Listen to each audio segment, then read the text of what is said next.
South Africa's immigration system is under renewed scrutiny after explosive interim findings by the Special Investigating Unit revealed extensive corruption within the Department of Home Affairs.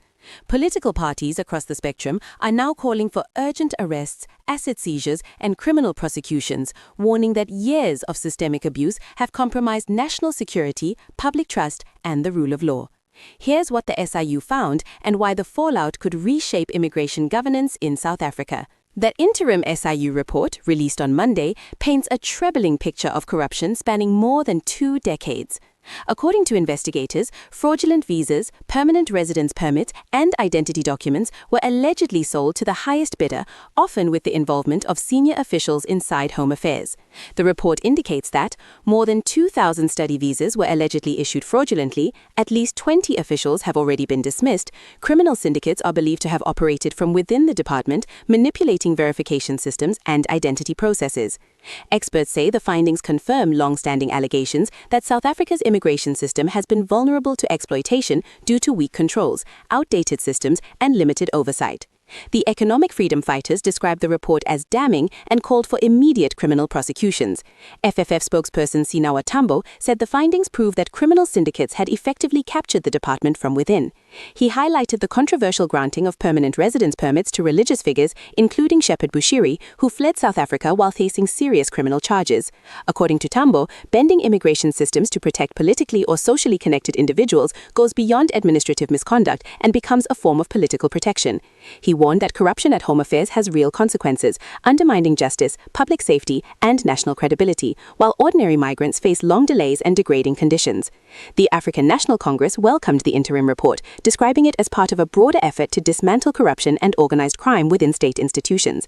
ANC spokesperson Mahlengi Bengu said the findings revealed a deeply disturbing pattern of syndicate infiltration, identity fraud, and the unlawful commodification of citizenship. She emphasized that such conduct is not simple maladministration, but an assault on national sovereignty and public trust. Bengu highlighted reforms introduced under President Cyril Ramaphosa, including strengthening the National Prosecuting Authority and making the Investigating Directorate Against Corruption a permanent structure. She also noted that nearly 11 billion rand linked to corruption and state capture has already been recovered through cooperation between the SIU, the Asset Forfeiture Unit, and other agencies. Action SA also weighed in, describing the Home Affairs system as a marketplace where permits and visas are sold to the highest bidder. Parliamentary Chief Whip Lerato Ngobeni commended the SIU's work, but questioned why it took so long to formally investigate practices that had been widely known for years. She cited high-profile cases involving Bushiri and Timothy Omotoso, warning that fraudulent documentation allowed individuals to build wealth and influence inside South Africa. She also revealed alarming financial patterns, including officials earning under 25,000 rand a month, allegedly receiving more than 16 million rand in unexplained deposits through spouses' accounts and third-party intermediaries. She called for immediate arrests, asset freezes, and stronger consequence management. The African Transformation Movement has taken the matter directly to the presidency. African Transformation Movement parliamentary leader Vuyo Zungula has written to President Ramaphosa, urging the immediate release of the full and unredacted SIU report.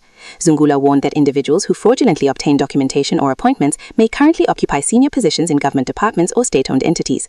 He cautioned that a compromised Home Affairs system weakens border control, exposes the country to organized criminal networks, and erodes public confidence in democratic institutions. At the heart of the scandal is more than immigration paperwork. Home Affairs controls identity, citizenship, and border integrity, pillars of national security and democratic governance.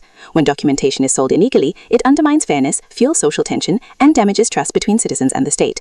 Analysts warn that without swift prosecutions and visible consequences, public confidence in anti-corruption efforts could suffer further damage.